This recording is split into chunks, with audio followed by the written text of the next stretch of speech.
Hey posers, I'm Grumpy Cheeto, and I'm here for this week's ECW review. And unfortunately, this is one of the last 2 weeks of ECW. I don't know what's gonna happen to me. I don't know what the Revolution has for me. All I know is that Tiffany doesn't care, and she's drinking margaritas. I'm taking Tiff out tonight. Alright, let's get right into the show. This week's ECW is in my backyard of Baton Rouge, Louisiana. Start off the show with a backstage segment with pretty much all the members of the ECW roster, all 5 of them, and Tiffany comes in saying she's glad to have been the ECW general manager and doing her thingy looking pretty every week and stuff like that. Then afterward, she says, I don't care anymore. She throws on some margarita, or some Mardi Gras beads, pulls out a margarita and says, let's have fun. I raise my glass to Tiff having fun.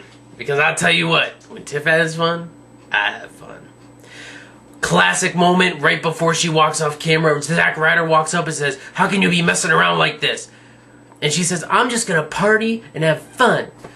Zack Ryder says, you can't do that. This is not cool. We need to, do something, yada yada. I don't even remember what he said. And he said, what are you going to do? Just party these next 2 weeks? Tiff says, woo, woo, woo. You know it. One of the sexiest things Tiffany has ever said. My hat's off to you, girl. I hope you stay on board with WWE and they have you doing something great.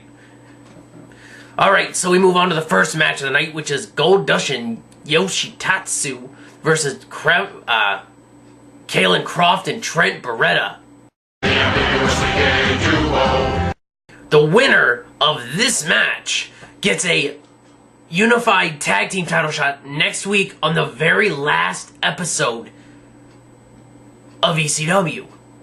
So what? They're just gonna have whichever team win let Big Show and Miz bury this tag team.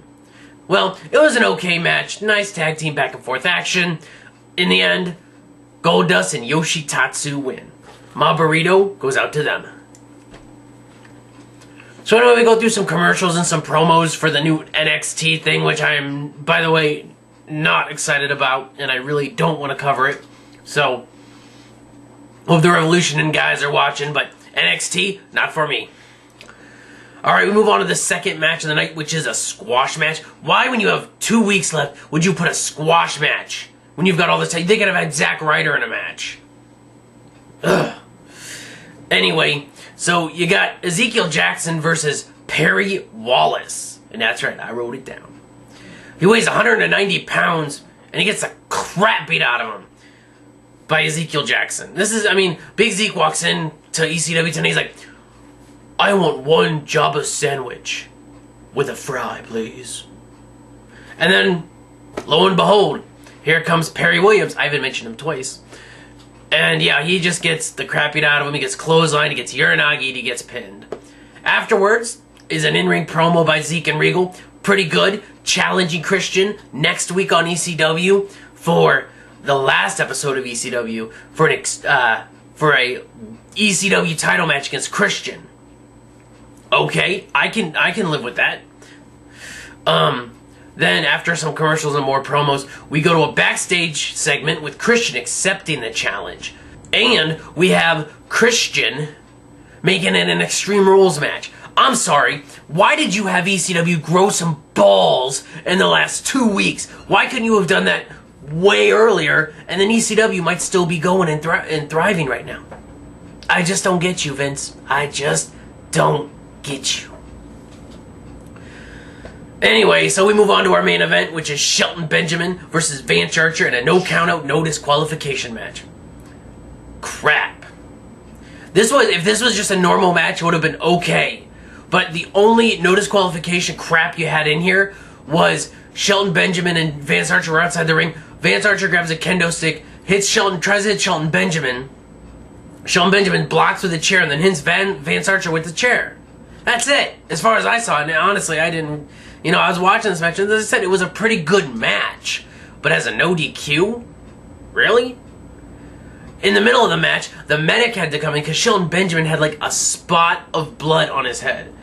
I mean, like, it was incredibly stupid. My burrito does not go out to you. Anyway, so then, towards the end of the match, there was a lot of back and forth. Vance Archer did some ground and pound work on Shelton. Eventually, Shelton came back with some counters. Shelton hit the pater for the 1, 2, 3. Ding, ding, ding. Shelton Benjamin is your winner. It's probably going to be his last match on ECW.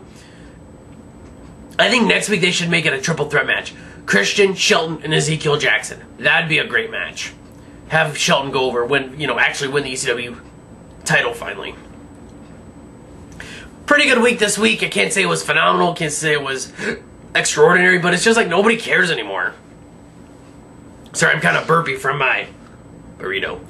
But, nobody really cares. And it's just like, we're here for a couple, 2 more weeks. Let's just kind of wing it. So, this part of my show now is going to become a video response. Well, not a really video response, but a response to D. Jose 101. He did top 5 matches in ECW history, or the WWE's ECW history. So, I am now going to respond with my top 5 most memorable moments in the new ECW history. I didn't say top 5 best matches, I didn't say top 5 best feuds, because this is just matches that I remember, without looking them up online, and without doing crap like that. These are matches that I remember over the history of the new ECW. So my number 5 is going to be The Big Show versus Ric Flair at an Extreme Rules match on ECW. Way back towards the inception of this new ECW, Ric Flair came on the show, and I'm like, Flair and Big Show in an Extreme Rules match on ECW. As I watch the match, and take that as an innuendo. Not really, don't take that as an innuendo. Anyway, so this match was really good. Big Show and Flair went crazy with weapons. I honestly thought Flair might have would take the ECW title off Big Show, although I really didn't honestly think so. But watching the match, I'm like, holy crap, this match is awesome. I never thought Flair had it in him. It was like watching Shawn and Ric Flair at WrestleMania 24. I never saw it coming that it could be that good of a match come out of Flair at his age. Number 4, the New Breed versus the ECW Originals in an Extreme Rules match on ECW after This is like the ECW after WrestleMania. They had the 8-man tag again, which I want to say, and correct me if I'm wrong, it's Elijah Burke, Matt Stryker, Marcus Corvon, and I want to say Test, I might be wrong, versus ECW Originals, which was Rob Van Dam, Sabu, Tommy Dreamer, and Sandman. And it was a great match. It was an Extreme Rules match. They had the match the week prior on WrestleMania, but it was just a regular match. This one was an Extreme Rules match, and they went crazy. A great match, great ring work by the Originals and the New Breed, and it was just a great, match.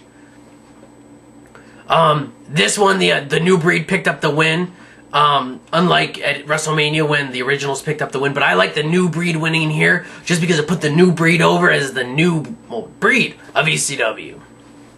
Number 3, Shelton Benjamin versus Christian at TLC. Alright, I watched this match, and I know there was an interruption in the middle of it where the medic came in to clean off. I think it was either Christian or Shelton. But this match was really good. This match stole the show at TLC. If you watch our TLC review, I was on there talking about this match, and this was a great match.